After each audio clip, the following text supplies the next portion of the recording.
భారతీయ railway రోజు కోట్ల మంది ప్రయాణికులను తమ గమ్యస్థానాలకు చేరుస్తూ ప్రపంచంలోనే అతిపెద్ద రైల్వే వ్యవస్థగా పేరుగాంచింది. సంప్రదాయ పద్ధతులను, ఆధునిక ఆవిష్కరణలను మేళవిస్తూ నిత్యనూతనంగా ప్రజలకు సేవలు అందిస్తుంది. ఇంతటి ఘనమైన వ్యవస్థలో కొలువుల కోసం కొన్ని ప్రత్యేక కోర్సులు ఉన్నాయి.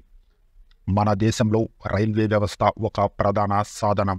మార్కెట్లను కలగలుపుతూ విపణిని పెంచడంలో తరతరాలుగా ఇది ఎంతో ఉపకరించింది. ప్రస్తుతం దేశంలో 50కి పైగా మెట్రో రైల్ ప్రాజెక్టులు నిర్మాణంలో ఉన్నాయి. ఇంతేకాక మరెన్నో పెట్టుబడులు రానున్నాయి. ఇలా పనులు జరుగుతున్న అన్ని చోట్ల మేనేజ్మెంట్ నిపుణులు అవసరమవుతారు. అందువల్ల కొత్తగా డిగ్రీలు పూర్తి చేసుకునే యువతకు ఇది చక్కటి కెరియర్ మార్గం. ప్రస్తుతం భారతీయ రైల్వేలో ప్రభుత్వం ఖచ్చితమైన పెట్టుబడులను పెడుతూ ఉండడం వల్ల ఇందులో యువతకు అవకాశాలు పెరుగుతున్నాయి.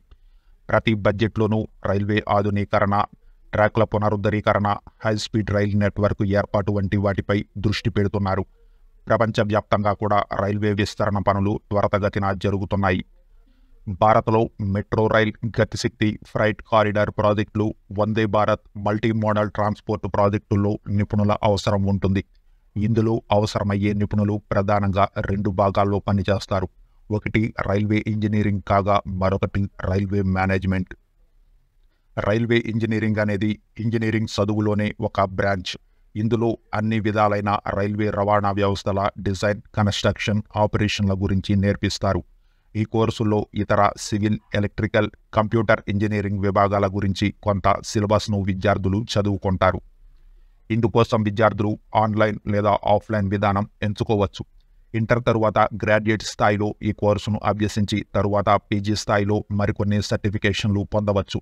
ప్రాథమిక అవగాహన కోసం దీనికి సంబంధించిన సర్టిఫికేషన్ కోర్సులు కొన్ని కొరెస్రా, యుడేమి వంటి ఆన్లైన్ లెర్నింగ్ వేదికల్లో అందుబాటులో ఉన్నాయి. ఈ కోర్సులు పూర్తి చేసిన అనంతరం railway signalling engineering, store service manager వంటి పోస్టులకు ప్రయత్నించవచ్చు. ఇండియన్ రైల్వేలో traffic service, personal service, protection force వంటి నాన్ టెక్నికల్ విద్యార్థులు కూడా దరఖాస్తు చేసుకోవచ్చు.